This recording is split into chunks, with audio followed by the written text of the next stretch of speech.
Welcome everyone to our January 31st edition of the Governance and Risk Framework meetings at MakerDAO. My name is Richard Brown. I'm the head of Community Development. I had to think about that. Weird. Today we have a really interesting call ahead of us. We're going to talk about the impending need to alter the stability fee, and we're going to talk about some of the reasons behind that. But before we do, we're going to deal with some meta issues, which are my favorite kind of issues. One of the things I want to do before we get started is do a little recap of how these meetings have progressed since the beginning and how they're going to start to change again.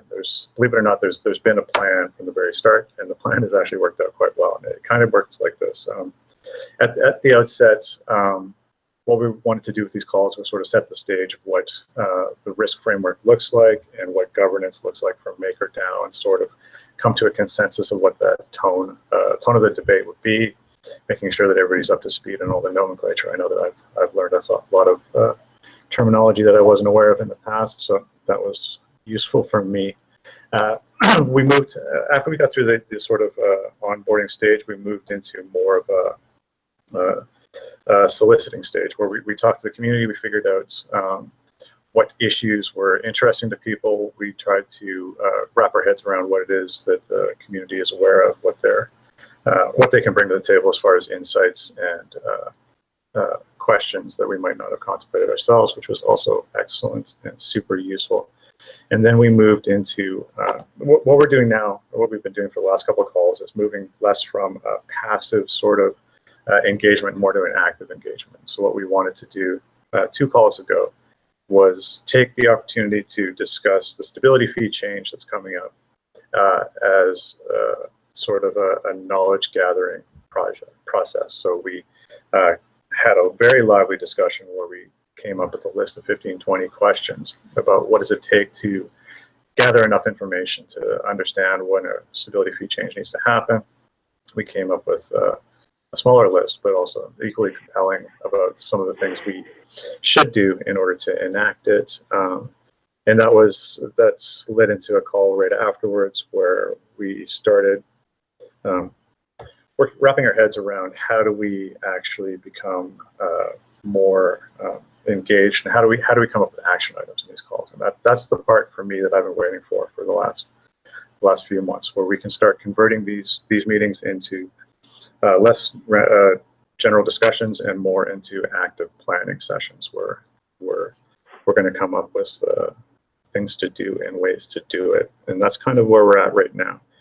In our next few calls, we're going to continue on that path, and we're going to start doing interesting things like bringing in domain experts to specifically talk about specific issues, and we'll be using that expertise and gathering more additional expertise from our community to actually come up with plans and talk about the next thing that we can do. We'll begin to interact more with the temporary risk teams that MakerDAO has assembled, getting their deep insight into how operations work, and then creating some communication channels between those 2 groups, the community and the internal risk teams. I'm very excited about these next steps. And so in order to kick that off, I'm going to let Stephen Becker jump in and sort of give us a brief recap of where we're at right now with the stability fee, and talk about some of the issues about our current inventory, or the community's current inventory for DAI, and what we're going to do to fix those problems. So Stephen, I'm going to hand it off to you. Sure, thank you very much. Firstly, can you hear me clearly? Just want to double check my earphones. Okay, so yes. Where we're at the moment is to simply recognize that liquidity provision to the system is of paramount importance. And in order to provide the liquidity, the one aspect that we need to look at is the amount of inventory that trading desks hold whilst performing their market making function. And that inventory level and the current DAI exchange rate are 2 metrics that can mostly inform us as to where the demand and supply of DAI is sitting and how much of a dislocation there is. So at the moment, what we need to do is have a look at what the current inventory looks like in the system versus that the DAI exchange rate, and come to a conclusion as to what we need to do with that stability fee. Presently, there is more dye than what is required, and as a consequence, there is a need to reduce the supply. So there's an idea to increase the stability fee in order to sort of curtail that supply a little bit and rebalance the dislocation between demand and supply. That is really it in a nutshell. Now, how do we go about figuring all of this out? Well, that's obviously where we started the conversation. What is the data that we need? Where do we get it from? What is the policy exchange rate that we should use? How do we know the inventory levels are misbalanced? Where do we find this information from? Who is willing to give it to us, and why are they incentivized to do so? So those are the questions that frame the challenge.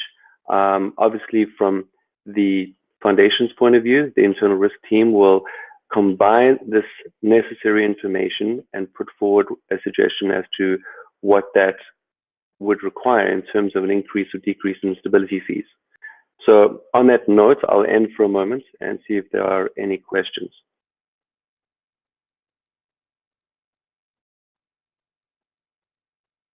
Okay, I like silence. Silence is golden. So to that point, the next thing to consider is the sensitivity of the changes in the stability fee. Now, generally speaking, there are enough brains on this call right now for us to consider that we need to parameterize the system and understand the sensitivity of each of those parameters in order to idealize what would be the correct change in stability fee. But while we're bootstrapping the system, we don't have that flux of data that allows us to make that kind of assessment with high confidence. So we need to start somewhere. As you saw previously, the stability fee was adjusted by 2% up and 2% down. And to a certain extent, we can conclude that it had the appropriate effect on the supply and demand dislocation that we've seen before. To that end, we also believe that maybe 2% was a little bit much. What is the next step to consider in terms of a differential change in the stability fee? Whilst we start getting the data in and whilst we start creating the necessary models and looking at the sensitivities of these parameters, we still need to operate. We still need to function appropriately. We can't just wait for sufficient data until we find that confidence level where we can act. We actually have to take some judgment calls. And the first judgment call that we are going to take is considering a 0.5% increase in, or rather 0.5% change in the stability fee. I'm completely open to hear other opinions, but as of today, it behooves us to settle on a point, and I think that is the one point we should settle on, that if a change is required, it should be 50 basis points at a time. We may find that the cadence of the cadence of the differential might pick up, which just means there's going to be a lot more conversation, which is never a bad thing. But at the end of the day, at least that engagement might prompt the necessary data, the necessary analysis, and the necessary informed decisions that we can make on this process. So I'm going to pause there again. I have one question that kind of goes back to your original point. When you mentioned if the inventory levels are too high, but don't we get ourselves caught in a little bit of a catch where if it doesn't impact the soft peg of $1 to a DAI, isn't extra inventory actually necessary to allow for the market liquidity, to allow for usage? I guess my question is if we have, there's inventory, but how are we defining what's, quote, too much?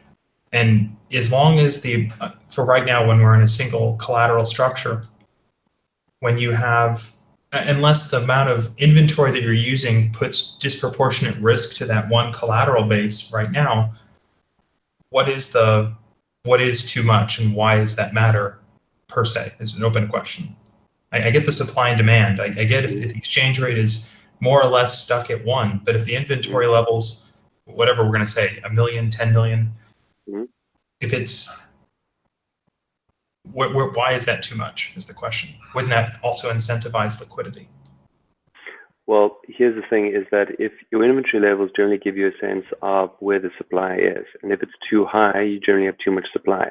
And so what you want to do is effectively spur the demand function, because as soon as that demand function picks up, obviously it'll drain your inventory levels, and in so doing gives a proxy as to what the supply and demand function together looks like.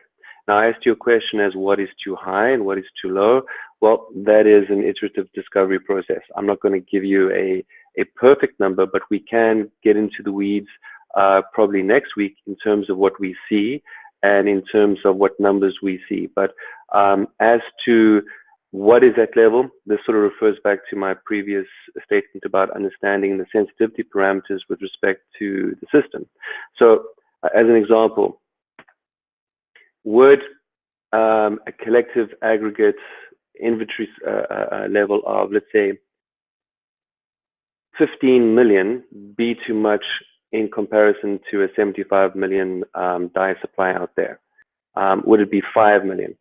And if you have created a specific point, then what does each differential up and down mean in terms of the demand and supply function sort of balancing out? So these are open questions, and this is basically what we are trying to progress into to find out specifically. We know what the models look like, and I assure you that there are many folks on the call that could quite easily suggest the models too. But in terms of trying to get that empirical analysis to justify those models with a greater sense of confidence, that is where we, I don't think anyone has a fantastic answer to, but we can use our, I want to say best guess, or so also at the same time best minds, to conclude what that number may be and what the sensitivities may be. So what we're suggesting is a starting point. What we're suggesting is consider 0.5% as a starting point. What we're also suggesting is next week we can maybe we can have a look at the actual numbers and then say to ourselves, well, what are those numbers in comparison to the supply? Or rather, is there an argument about what are those numbers in comparison to flow? There's a lot of second order numbers that also may need to be considered. Well, yeah, so to jump in and make sure that I see whether I understand the situation. So it feels like there might be three different things that we can consider here. One is sort of a soft metric where we get feedback from prop desks and market makers saying like, hey, this is not great. We have too much inventory on our hands. So you guys need to do something. So that's one signal. The other one is this, the drift from the peg over time. So if it begins to trend below for a significant amount of time, that's a pretty good indicator. And I guess the third one is just looking at hard numbers. So if we are able to see, or somebody's willing to reveal to us exactly how much inventory they hold, those are the three things we combine. Is that accurate? So it's that is pretty much accurate. So the underlying idea here as well is, how do we discover these inventory levels? How do we incentivize the trading desks that are performing market making functions to actually declare what their inventories are without revealing their strategies? Because at the end of the day, they are motivated by profit. They're not motivated by much else. So that's where the sort of LIBOR aspect comes in. If they are part of a risk team, or they're part of a function that wants to submit to the policy decision on stability fees, they can effectively talk their book. And because their book is part and parcel of an incentive that is aligned with the system, you might actually find that the aggregate submissions from different people will balance out what that submission might look like. So for instance, if I have got what I think, and here's it'll be a very more locally represented idea. If I think my inventory is way too high, I'm going to suggest an increase in the stability fee to at least curtail the supply and hopefully spur some demand, because obviously going forward this says something about the demand, the die savings rate as well. And by doing that, I'm saying, well, increase the demand function so people can take some of the inventory off my hands. And if you think about it clearly, you would probably have built up that inventory with an average cost basis below $1. And then when you have the demand come in, it'll go up to $1, and you can probably get a lot of interest in your inventory around $1. So you have that profit incentive there as well. So the whole thing aligns up. Do we have an idea, and going back to the prior listing of the variables, of what is the most important variable to us? Because like I'm looking at DAI's rate right now, and it's at $1.01, which would imply there's more demand than supply. But then you're saying that there's actually too much supply from the inventory perspective. And so we've got these two conflating indicators, and so I don't know if my intuition is that the most important variable would be the market price of DAI, because if that drifts for too long, then the integrity of that as a stable coin starts to be called into question. So I'm just wondering, at which point do we say, okay, this indicator is too far off, and so it starts to trump the other indicators? Not to go too meta on you, but effectively what we need to do first is understand what is the real exchange rate. That's kind of what I refer to as the policy rate. And if you go into CMC right now, CoinMarketCap right now, and you type in DAI, you probably get something like 101. And as far as the world is concerned, that is completely fine. But what we need to do is be able to break that down and see what we think the unabashed policy rate actually is. So whilst bootstrapping this process, we need to try and figure that part out as well. Am I confident in the fact that 101 or 102, as reflected on CoinMarketCap, is the real number? Not entirely. So where do I need to go find the number? Where do I need to get it from? Do I need to aggregate from a couple of sources that I rely on? These are the important questions that we need to address. So to your point as to which one is the most important, well, given that both are authentic numbers, I would probably say your first indicator would be the actual persistence of the exchange rate. Because that persistence, you might have a kind of a lead lag effect on your inventory, but market expression or sentiment always comes through the price first. As far as I'm concerned, price is advertisement, and then you find the resulting impact would probably be in inventory. So that's to your answer. Given, very important caveat here, given that both numbers are indeed authentic. I think the inventory will be a hell of a lot more authentic because folks can quite easily validate that. But the policy rate that we use, that's really something that we've got to sort of ferret down into a correct number. It really is a part of the exchanges as a whole. Talks to what part is authentic volume, what part is real price, what part is real liquidity. It's part of the broader issue.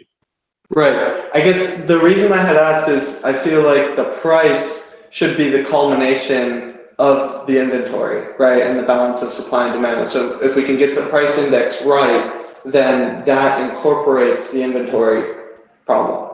It should with the situation. Sorry. You first. You outrank me. I guess I doubt that. Theoretically, the exchange rate should inform the inventory levels, and it really should boil down to the lag effect and how that lag effect can be modeled and can be used as a metric into your decision. But essentially, because we don't have that right now, we have to start looking at both sides at the same time and try and figure out how much of the integrity we can actually extract from this.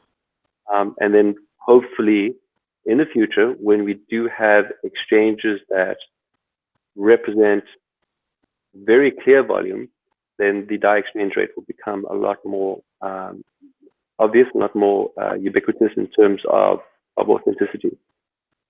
If I could chime in here on the data problem to reaffirm what's point that Stephen was just making.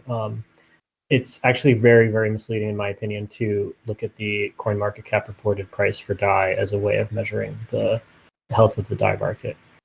If you dig a little deeper into the data, so either by going to the exchanges where DAI is traded and look at the shape of the order book and look at how much liquidity you would be able to get for your DAI for a meaningful position. Or alternatively, if you examine the history of the order books to scrutinize the trade history data that many of the exchanges that CoinMarketCap lists are providing, then you'll actually find something quite surprising, which is that the numbers are skewed by some exchanges that CoinMarketCap takes data from that have what appears to be fake volume. So on those exchanges, you actually don't see a lot of liquidity on the book. So if you actually tried to trade there, like if you just did a practical experiment and tried to trade DAI, you would find that you wouldn't be getting anything near the price that they're reporting.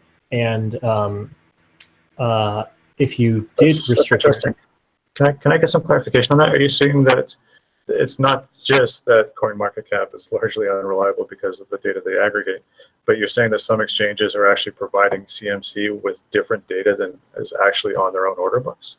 No, so well, kind of, because the price that the price that CMC collects is some function of reported trade prices. So it's trades that have happened in the past.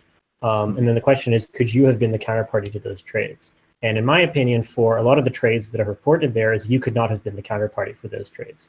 The CMC does not report anything about the order book, right? So it doesn't tell you anything about the depth that's there, and it doesn't tell you anything about how much impact you would take trading at a certain price.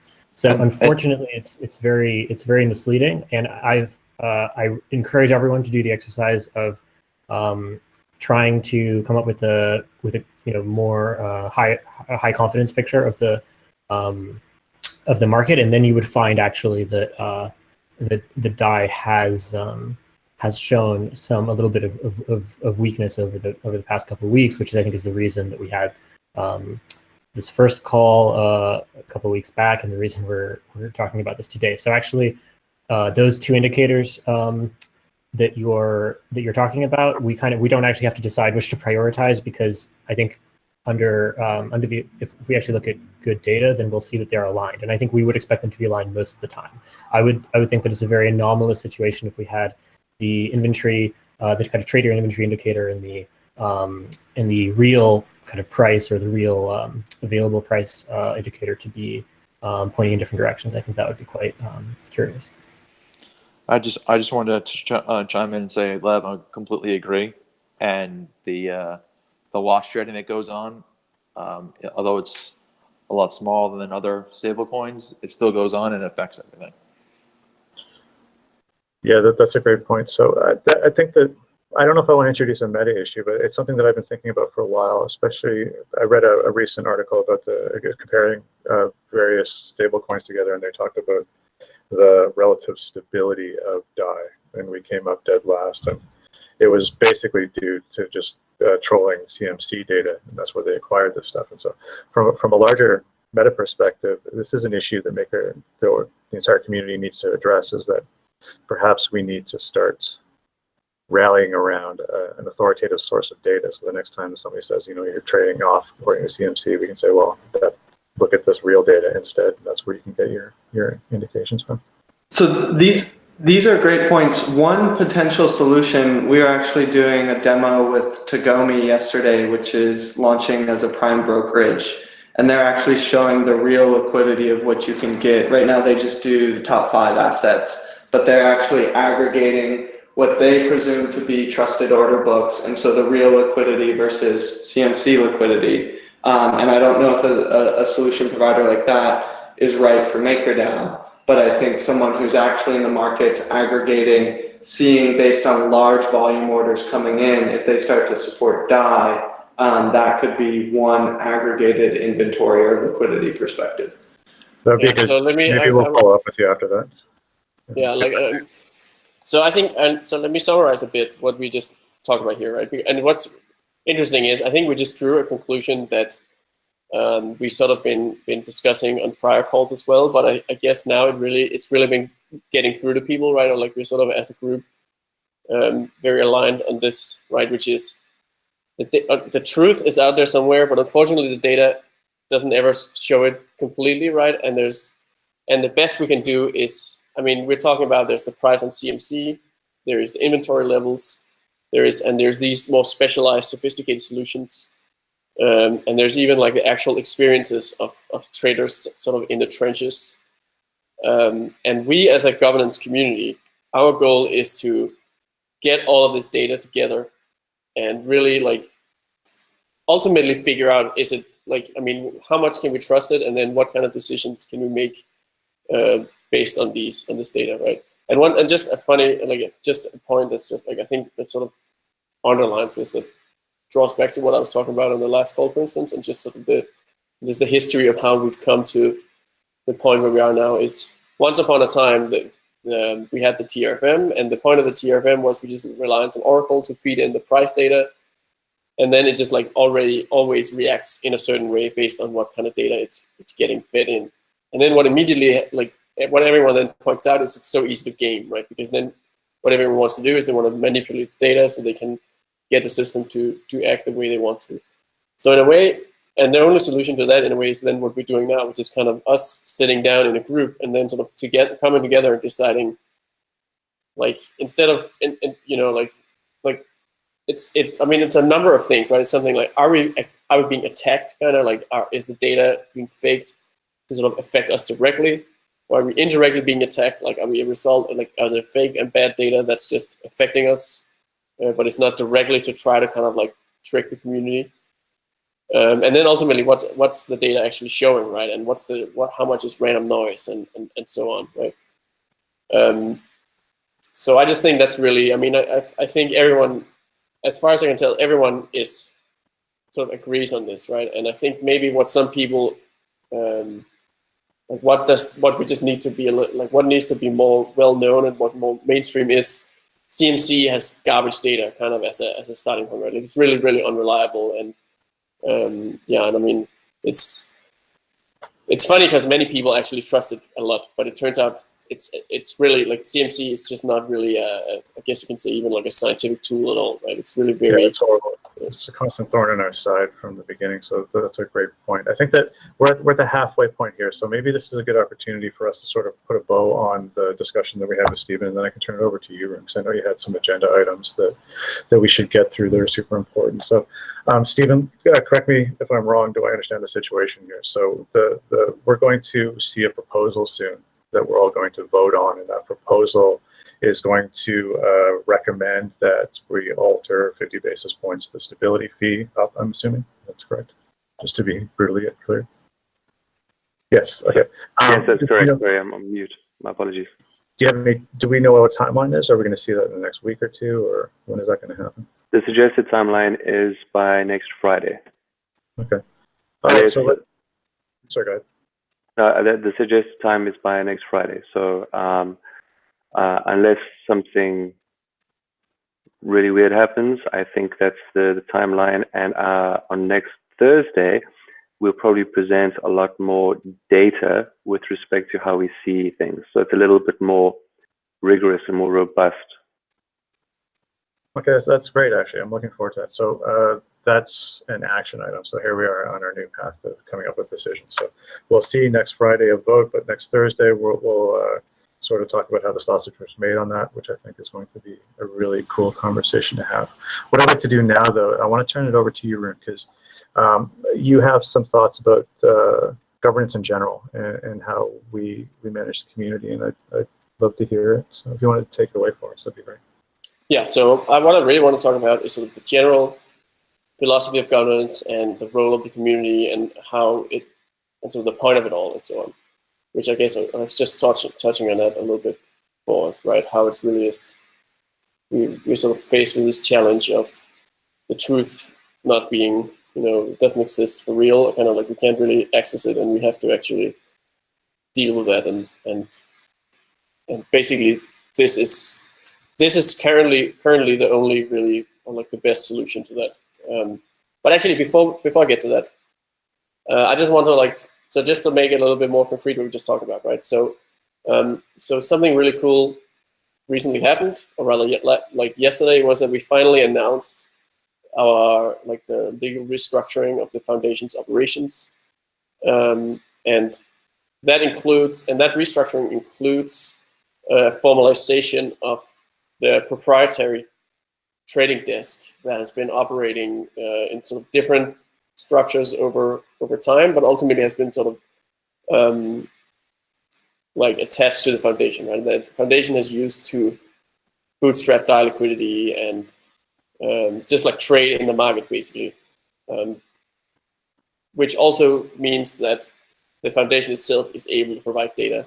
And that is really, and that's what Steven was talking about, right? So basically the foundation is preparing to next week actually come with some real data and sort of come at, like, and basically bring in, like, join the call and sort of bring in, and actually Joe is on the call right now, but so Joe will be coming on the call next week as well. And he'll be coming with some data and sort of actually providing the point of view of a trader, and also coming with some concrete data that then can serve as the basis for sort of an alignment of us here in the governance community on whether, based on this stuff, does it really look like a good idea to increase the stability fee with 0.5%. And basically right now, so I mean, just like, I mean, there's been multiple points of view already, right? Basically right now, it very much looks like that if you really have access to all the data out there, and of course the foundation will be able to present exact data around the stuff that the foundation is doing itself. But there's also kind of like like data from partners and contacts that we can actually share sort of directly and sort of in hard format, but still that sort of can act as signals that also there is, like, the inventory, like, again, like the inventory levels are not just high on the foundation's prop trading desk, right? It's also there's also like a number of other key traders out there that are in the same position. So we'll get very concrete about that next week to really like make sure that that this time, if the stability fee is increased, it is done through an actual something that looks like a community governance process, the way we want them to continue in the future, right?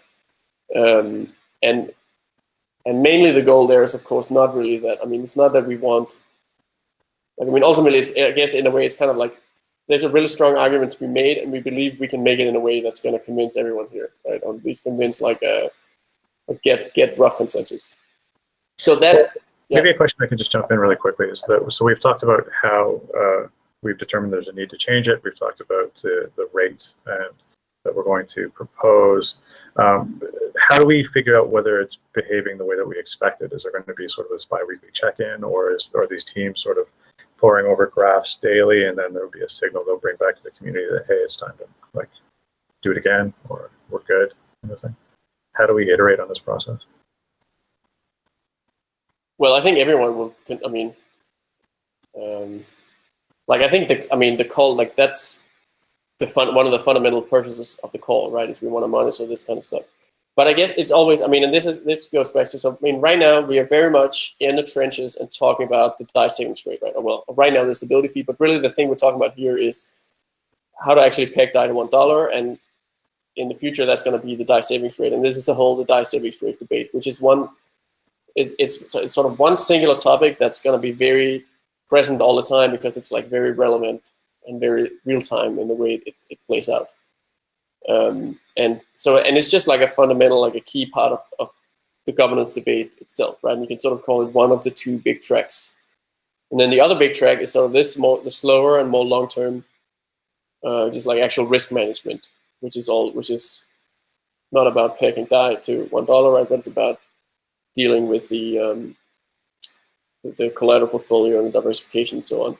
And right now we are, I mean, like we talked about last week and we were talking about earlier, right now that is not on the agenda for the community governance, because we got to start getting to the point where we're actionable on the DAI savings rate before we can also bring in the risk management and be actionable on that as well. So now I want to talk a little bit about the main point I really want to make today, and I think that's I hope that we can, like, if we can get alignment on this, we can really set ourselves up for an incredibly powerful spring season of full community control of the system in a way, right? Like, I mean, and because my main objective, right, is, I mean, if you look at the past, the stability fee and the system as a whole has really been very much controlled, not even directly by the foundation, but really by like a number of people who have sort of been just like making decisions on their own, basically based on their expertise and their knowledge and the data they have access to, and sort of agreeing and aligning with each other. And then ultimately it has resulted in the foundation outputting like a suggestion to the community, right? And we now have the opportunity to change that and actually make it so that it will be these meetings that will be the place where the agreement happens and the knowledge sharing happens and really everything, all the important stuff happens. And that's my number one goal, is that actually happens for real, right?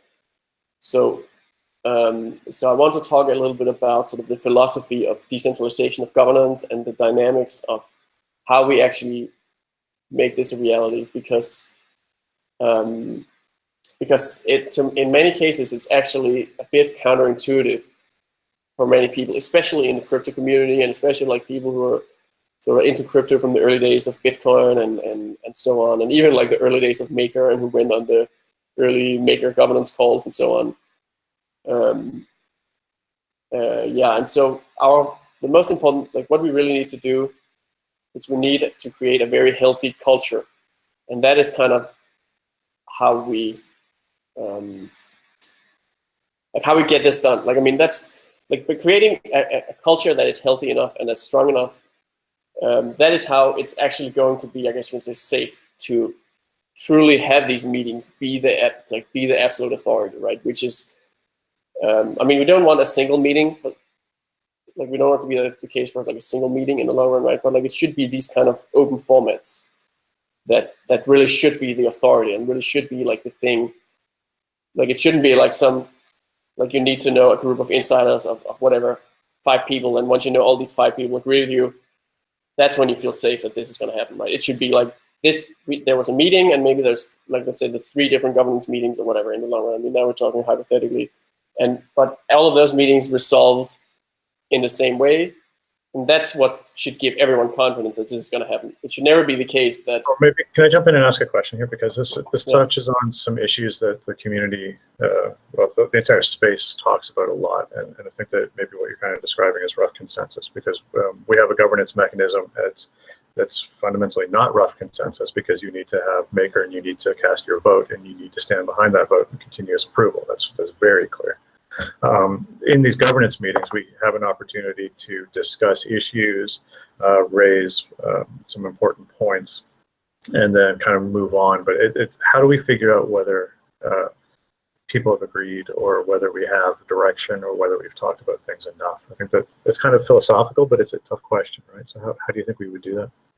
Yeah, so actually, I mean, actually, at the very first, let me actually address that MKR voting versus rough consensus and like scientific consensus, so right, that's really the starting point. So that actually, is a question of the fundamental structure of how is like the code that, like, how is the multilateral diet code even, how does it even work, right? And the key, one of the very key features of it is the sort of the functionality around the emergency shutdown, and the ability, like kind of like this, what I call like a hyper defensive design, right? Like ultimately, Maker is like the most important thing is it should not be able to sort of screw up in some way that's absolutely horrible, and then everything has to sort of deal with that and revolve around that, and that's why it is incredibly easy to trigger an emergency shutdown. And sort of an emergency shutdown actually is, like, while it's not really, it's not something that's ever meant to happen, it's also something that is relevant for pretty much everything, because it really sort of, it's kind of like it's almost like the ground that we build everything else on. It's kind of like the worst case scenario, right? Emergency shutdown happens. And that dynamic is what drives this, this vision that we can absolutely have a completely like scientific process running the actual governance, in the sense that this is how decisions are made, and then we can have MPR voters going in, and rather than sort of running a popularity contest or whatever they want, you know, like rather than sort of like forcing through the bags they want to pump or whatever, right? They actually are they're subservient to the scientific process, because ultimately, like the community as a whole, and in particular, DAI holders and CDP holders, there's kind of like a social contract that the parameters that the systems that are instantiated in the system must be scientific, right? They must be there for a reason. They're not just because there's an MKR whale that wanted to be that way, or because there's a popularity, whatever, some Donald Trump type that can make some nice sounding arguments and convince some people that don't really think about it too much. So really, MKR holders have this role of securing and protecting and guaranteeing that what's being put into the system is the output of the scientific process, right? Or like the scientific risk governance. That's a great point. So I think that when we talk about actionable items and decision-making processes in these governance calls, what we're talking about is essentially surfacing useful information and coming up with good questions and setting the stage to ensure that everybody's informed enough to actually move into the voting process and be, understand the scientific models that we have in these proposals accurately, right? And so we're giving people the tools to vote effectively through scientific governance in these calls. Though, but though again, it's also, it also actually may make sense to really say it's not like it is actually closer to staking than you think, right? Like it is, like when you vote with your MKR in an executive proposal, for instance, you're not really you're not making it. It's not like you're voting in a referendum or something, and it's like you should give your opinion, right? What you're doing is you're answering a very simple question: is this proposal an attack or not, right? And if it's not an attack, you vote yes. If it is an attack, you don't vote for it. And that's really the fundamental dynamic of an executive vote, right? Then there are also the governance polls, so sort of the informal votes by MKR holders. And these are situations where MKR holders really do sort of have to give their opinion. But what's critical here is that governance polls are driven by the scientific process, not the other way around, right? So like governance polls happens when the scientific process sort of says, okay, here's something that it can't be, we can't just be like, here's some data, here's some models. Like sometimes, like in fact, in many cases, it's a little bit more black and white than just that, right? And that's where like MKR holders in many can be considered this is the right thing to consult. But it's just important to keep that dynamic in mind, right? That like MKR holders really don't own the system or the authority or regulate it directly. It's more like they have a very specific role that helps keep the system secure and that provides input to the system when it makes sense. But as a DAI user or a CDP user, you don't rely solely on the wisdom of MKR holders. You also, there's a balance of power and there are additional sources of input, including the scientific process itself. Okay, so this is like and to that point about so how do we get scientific consensus? Who decides that and so on, right? And in the real world, right, there's no such thing as some guy decides there's scientific consensus, right? That's in fact that's kind of the point of scientific consensus, right? It just happens to happen over time because the truth. You can never know the exact truth, right? But the truth is there, and you can kind of approximate it. And if you have enough scientists working on that for a long enough time, they'll sort of all move in the same direction. Within a tiny minority that have that fundamentally want, and there's some whatever you can look at climate debate as a funny example of the fact that there's always going to be dissenters, right? But because we of course have to be, because we have to be actionable on this, the point to bring up here that I don't want to go more into detail on today, but just like to bring it up is that this is actually where the risk teams play a very critical role, right? Because the risk teams are one of these, deliberately very few parts of the system as a whole that sort of have any sort of official capacity to them, right? Because they are actually chosen by MKR holders already, and they're paid by MKR holders already to, for instance, provide that kind of I guess you can say a subjective opinion of what the objective opinion is, right? And in many cases, that should be enough to ensure there's proper coordination. But of course, the system is truly decentralized. So in a total breakdown in what I think of as a governance meltdown kind of situation, there is actually the risk teams don't control the system unilaterally or have some sort of centralized power over it, right? The scientific process doesn't have that either, right? The MPR holders theoretically have, but they're kept in check by the emergency shutdown dynamics. And all in all, this is like it's a very complex balance of power that has this fundamental goal of achieving an objective, right, which is great risk assessment, right, and especially, and not just great, like I mean, especially from perspective, it needs to be great risk assessment for the long term, right? It needs to be an equilibrium and really a culture of people coming together to use all the data, all the models, all the knowledge they have available, like using that constructively as a group together and getting the best possible result. And the key is that really it is about like the best possible result and that best possible result stays for the long term. And so that's what I want to talk a little bit about now, right? That like, that like the goal is good risk management. They're like,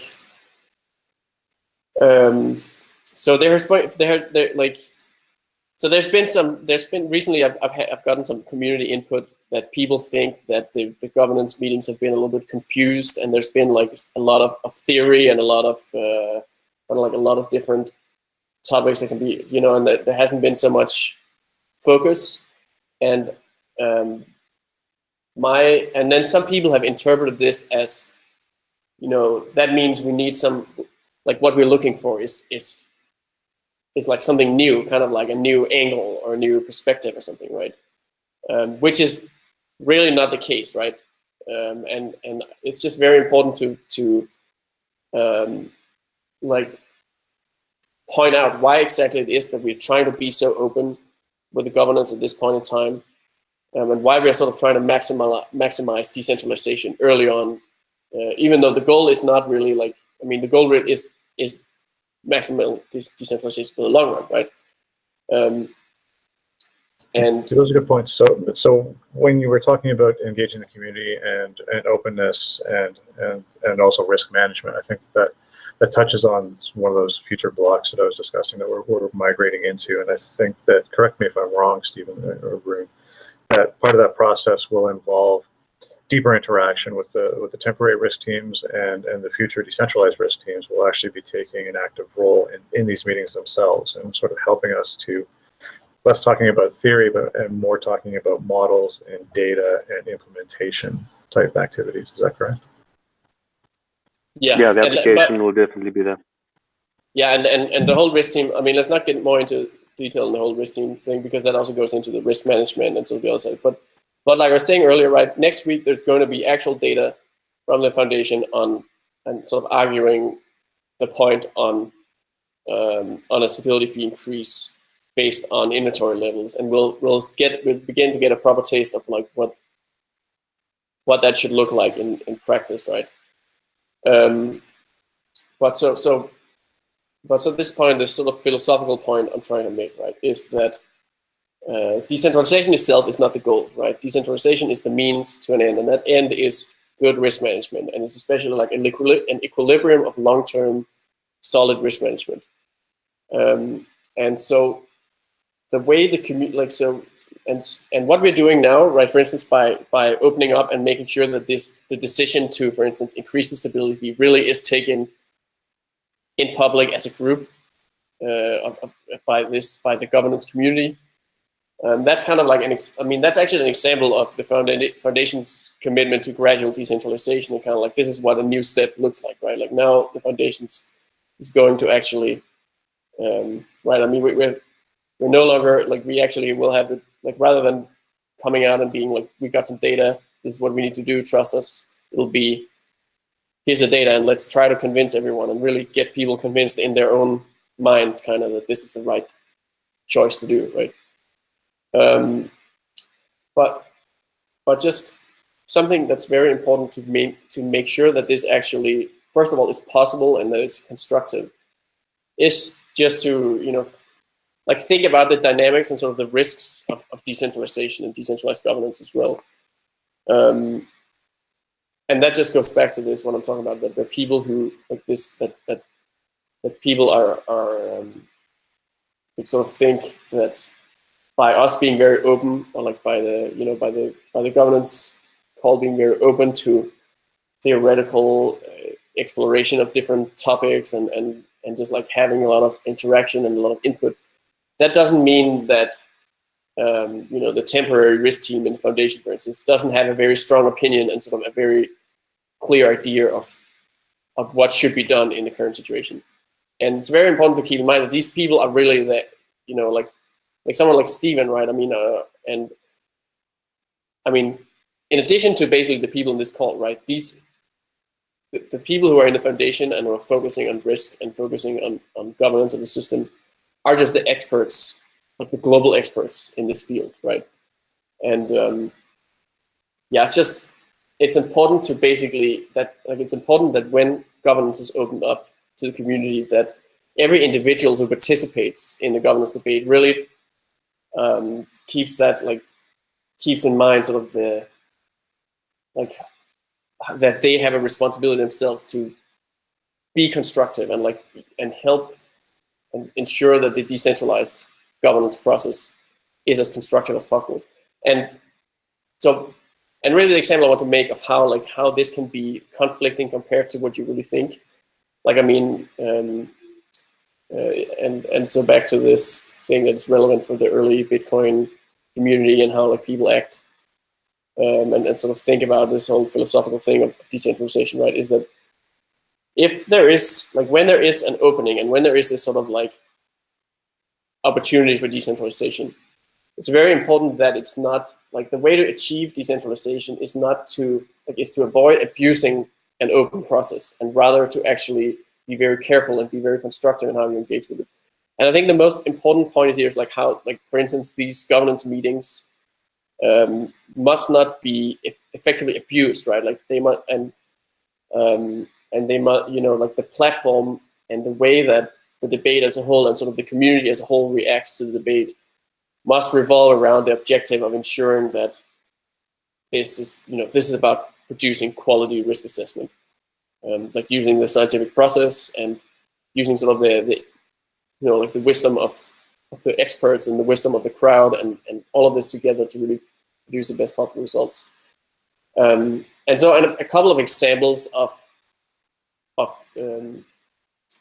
just like what a healthy governance dynamic looks like in practice, right? Is yeah, I mean one really good example, like one really good thing, and what, like, I think a good meme to think about is the Dunning-Kruger effect, right? And like this idea of people who, right, and like because that's an example of how you can actually have decentralization abuse without, you know, like, I mean, probably this is the most common, I mean, this really is the most common form of that, right? Because it is a situation where someone doesn't know that they're actually, you know, they're just not even, you know, they're not contributing because they don't, like, they think they're at the same level and they think they sort of have something to contribute, but they actually don't because they're not even able to realize that's the case, right? And then what you end up with in that kind of situation is just distraction and yeah, like what I would call something like abuse, right? And as this is going to be one of the main things that we really have to look out for, and that in the foundation in particular will have to sort of actually really almost be like a police for in the short run, right? Because one of the existential risks of the project is that basically it's things spin out of control and we just end up with this like completely detached echo chamber of people just like agreeing with each other without actually really being, you know, knowing what they're doing, right? Which absolutely is not. One quick question, recognizing that I'm a noob here, and I may be that person who doesn't have the awareness of my inability to contribute. But the question I would have is, would you have these meetings? I think it's important that everyone be able to to view these meetings, but would you have a differentiation between a view-only mode and a contributor mode, right? Because when you have, let's say this calls 100 people, and you've got 10 of me that want to contribute. You know, it's hard to mute people if they're given the option. So it's just a question of how to differentiate. It's sort of like being a contributor versus a maintainer, right? And how do you differentiate between who has a voice versus everyone should be able to have the information? Yeah, so that's a great point, Chris. And first of all, let me say, and this is actually what I'm just about to get to, right? Definitely, you are. Don't worry, you're not you're an expert, Chris. Absolutely, and everyone. I mean, the thing is, everyone who has. I mean, the good news is everyone who's contributed so far, right, are all like have been incredibly good at doing so, and the community as a whole is like incredibly powerful and yeah, I mean, we are in an amazing position where this really looks very realistic, right? This is really going to be doable.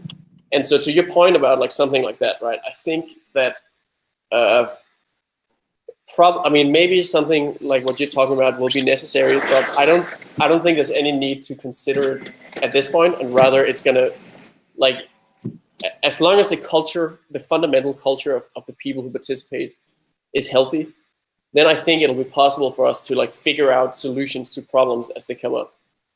So this is, I mean, so anyways, now we talked about the Dunning-Kruger effect and kind of like how we have to make, how we have to, we have to have a culture that works together to prevent this kind of like accidental abuse, right? And we need to think about how, I mean, it needs to be something like, it's not about like shutting people down, and it's something like, I mean, because I mean, there's many examples of people in the Maker community doing Dunning-Kruger stuff, right? But the thing is that there's also already a very healthy culture around it, which is when something like that happens, you just ignore it, right? You're just like, yeah, cool, that's your opinion, that's great, right? And an example of where it could go bad if it's ended up becoming somehow became the topic of the governance debate, right? Kind of like how something like that very often happens in politics, right? So the other thing I want to talk, like the opposite thing of the Dunning-Kruger effect, right, is the imposter syndrome. And really the imposter syndrome is the entire justification for decentralization of governance to a large extent, or at least like, and having this like very decentralized open culture around it, right? Because the whole point of the exercise is to create so much openness and sort of such a level playing field that we draw out the people who would be careful, like who'd be afraid to share their opinions and share their views. And we actually create an environment where when they share them, and it turns out that they're great views and great opinions, great data and whatever, all of that, the culture and the community as a whole kind of like pulls it into the center, right? And automatically is like very welcoming and empowering, because we all like seek to, like, because again, the goal is great risk management, and that's what everyone is working together on. So I think that's a great positive point. Yeah. We can probably wrap this up because it's the top of the hour on a Thursday, so we all have meetings to go to. So thank you, Rune, for those great points in setting some context for us. Thank you, everyone, for contributing to the call as well. Always amazing and heartening to see so many people show up.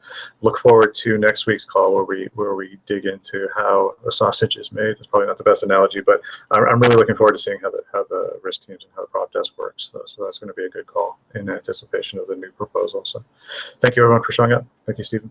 Thank you, Rune. Thanks, everyone. Thanks, everyone. Have a good day. Ciao. Also, everybody look at the new ETH to die. It's pretty big, pretty good. Huge and big. So big.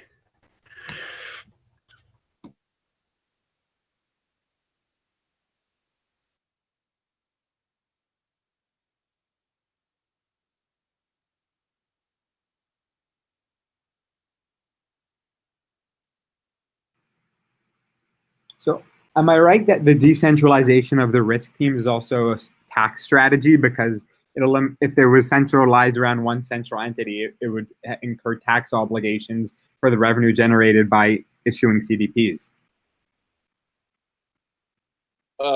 It's like interesting question, but it kind of goes a lot deeper than that. I mean, the system must be decentralized for it to even make sense. Like if it wasn't decentralized, it would just be illegal in a way. This can't, like, I mean, or rather it would be a bank or something like that. Right. So really it's like something that just must be the case, right? But what we were talking about today is kind of like, it's different, there's different levels of decentralization. It's kind of like true underlying decentralization of actual power and how things are done day to day, and a lot of different processes involved. But anyway, there probably, I mean, well, there is also a whole tax aspect to it for sure. Anyway, I gotta run. See you on Mike is here as well. Yeah. Have a good day. Yeah.